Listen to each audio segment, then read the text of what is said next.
About 200 new laws took effect beginning November 1st in Oklahoma. And while we can't run down all of them for you here, we have selected a couple we think will have the greatest impact on Oklahomans going forward. Taylor Jackson joins us now with more on that. Taylor.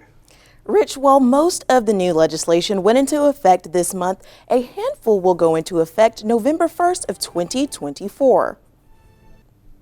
Women in Oklahoma can now receive free of charge breast cancer diagnostic imaging that goes beyond traditional testing.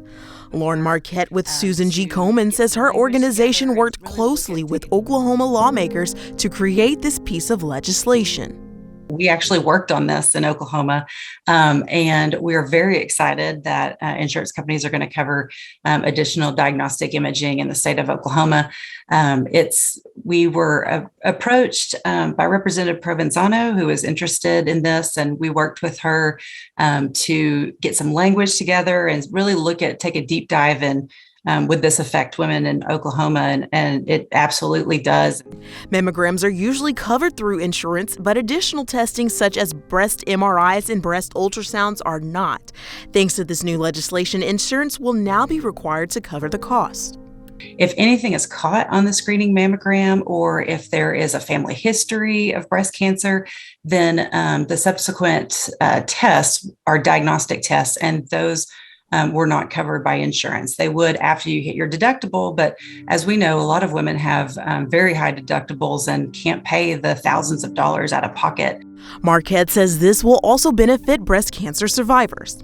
This also really applies to breast cancer survivors because they don't do screening mammograms anymore because of, they've already had breast cancer. So they might look at, every 6 months being out of pocket these tests. And what's so important is that we want to make sure that women have a fighting chance if they get diagnosed with breast cancer. And we want early detection is the key.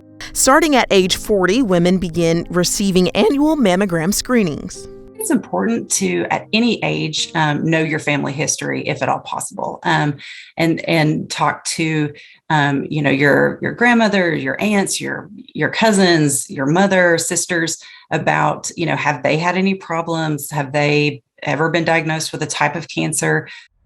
Another healthcare screening law passed this year is Senate Bill 1464. Authored by Senator Kerry Hicks, this law will update the Oklahoma State Department of Health screening list to match the recommended uniform screening panel for newborns. Jennifer Basinger with the Oklahoma State Department of Health says they are working to ensure Oklahoma newborn screening will align with the new statute. We are going to have to add MPS 2 or mucopolysaccharidosis type 2. That was just added to the RESP in August. So we are currently doing an analysis. We have to do an infrastructure analysis to identify multiple different areas to ensure the infrastructure is in place before we can begin screening for a new condition. It's already required by state law for newborns to have a blood test done during their first week of life to detect genetic disorders.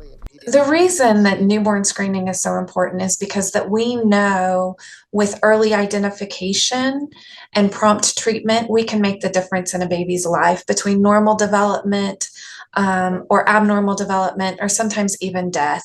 Disorders are hard to detect by an infant's physical appearance. Newborn screening starts the process of looking to see if maybe there's something there, and then we send on for diagnostic testing and confirmation to actually confirm whether or not the baby has the disorder. Diagnostic testing is typically done through a primary care physician or specialist office. The biggest one that most everybody's familiar with is PKU, or phenylketonuria. That's what started newborn screening.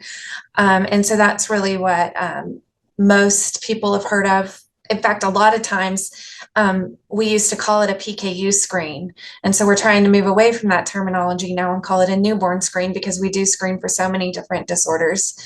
Another commonly tested genetic disorder is cystic fibrosis. And then we also screen for spinal muscular atrophy.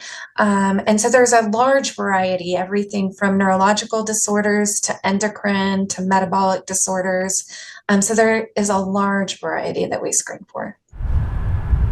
As of November 1st, the Oklahoma Medical Marijuana Authority, also known as OMA, became a standalone agency. Spokesperson Portia Riley says this gives the organization the ability to work efficiently. Now that we're a standalone agency, the buck really stops with OMA.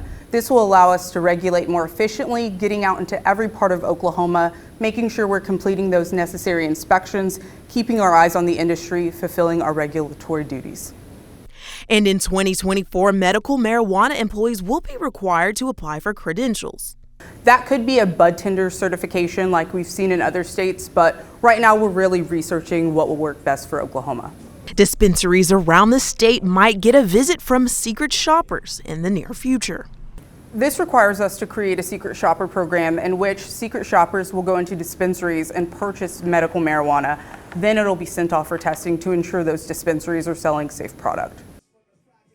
Other laws that went into effect this month include limiting spam phone calls and cracking down on catalytic converter theft. Thieves could now face up to 5 years in prison.